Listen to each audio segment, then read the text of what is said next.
UP में सियासी शोर 80 का स्कोर। नमस्कार, आप देख रहे हैं आकाश तक और मैं हूं आपके साथ आकाश राय।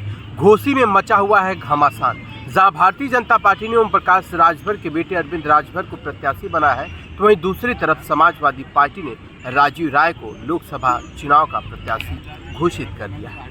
अब ऐसे में देखना बड़ा दिलचस्प हो जाएगा। ओम प्रकाश राजभर मीडिया से बातचीत करते हुए उन्होंने साफ तौर पर कह दिया कि जनता मेरे साथ। लेकिन वहीं पर जब राजीव राय से मीडिया ने बातचीत किया तो राजीव राय ने कहा जितनी जनता विधानसभा के उपचुनाव में उनके साथ थी, उतना ही जनता लोकसभा के चुनाव में ही उनके बेटे के साथ रहेगी। यानी जब विधानसभा उपचुनाव हो रहा था, सुधाकर सिंह चुनावी मैदान में थे, उस वक्त राजभर खूब बड़ी बड़ी बातें बोल रहे थे। वो वर्तमान में मंत्री दारा सिंह चौहान का प्रचार और प्रसार कर रहे थे। उसके बाद अब अपने ही बेटे के प्रचार प्रसार में उतरे ओम प्रकाश राजभर वर्तमान में मंत्री भी बन चुके हैं। और जब पत्रकारों ने उनसे सवाल पूछा कि आप अपने मंत्रालय को लेकर क्या कुछ बेहतर करने का प्रयास करेंगे, पत्रकार ने यह भी कह दिया कि पंचायती राज में कई गांव में आज भी नाली, सड़कें इसकी बड़ी समस्या है।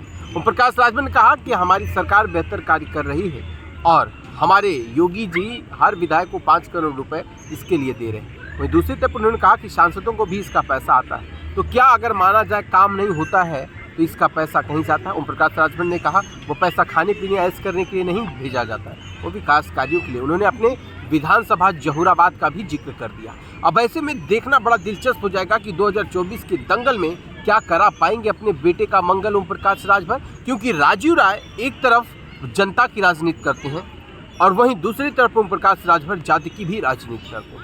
जनता की राजनीति के मायने यानी मीडिया से बातचीत करते हुए राजीव राय ने कहा कि हमारे साथ दलित, वंचित, शोषित, हर जात, हर धर्म, हर मजहब के लोग हैं। जब पत्रकार ने राजीव राय से पूछा कि आपकी बिरादरी के लोगों की संख्या वहाँ तो कम है, उन्होंने कहा जिस व्यक्ति की डेड बॉडी मैंने दूसरे देश से मंगाई थी, क्या वो भूमिहार समाज का था? जिस बच्चों को हमने गोद ले रखा है, क्या वो भूमिहार समाज का है? वो राजभर समाज का है। जिनके लिए ऑपरेशन के लिए पैसे की ज़रूरत पड़ी हो, उनके बच्चे आर्थिक तंगी से जूझ रहे हों, या कोरोना के काल में जब भूखमरी जैसी स्थिति पैदा हो चुकी थी, लोग एक स्थान से दूसरे स्थान में काफ़ी दिक्कतों का सामना कर रहे थे, उस दौरान भी हमने लोगों को दवा और उन्हें भोजन की व्यवस्था करने में कोई कोर कसर नहीं छोड़ी।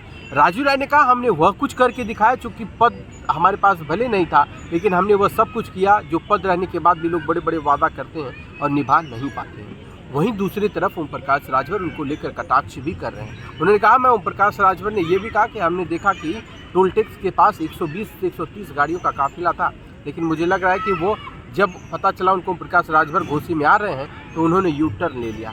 अब ऐसे में ये देखना बड़ा दिलचस्प हो जाएगा कि राजीव राय एक तेज तर्रार नेता है और राष्ट्रीय प्रवक्ता के तौर पर भी अपने आप को रिप्रेजेंट समाजवादी पार्टी के तौर पर करते हैं। और राजीव राय का राजनीतिक सफर और समाजवादी पार्टी में कद कितना बड़ा है, इसके अंदाजा आपको अखिलेश यादव के साथ हमेशा प्रेस कॉन्फ्रेंस को देख करके ही लग जाएगा।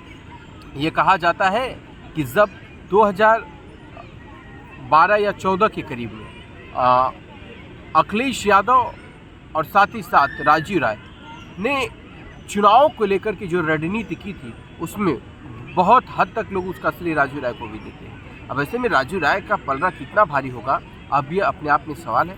लेकिन दूसरी तरफ देखा जाए तो राजीव राय का संबंध भी बड़े बड़े नेताओं से और बड़े बड़े लोगों से, वहीं ओम प्रकाश राजभर का संबंध मुख्तार अंसारी से भी काफ़ी करीबी माना जाता है।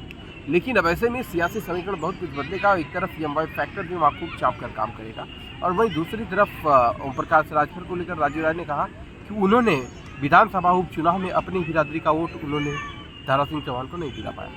अगर आप घोसी से ताल्लुक़ रखते हैं तो कमेंट में जरूर बताइए, वहाँ का समीकरण क्या है।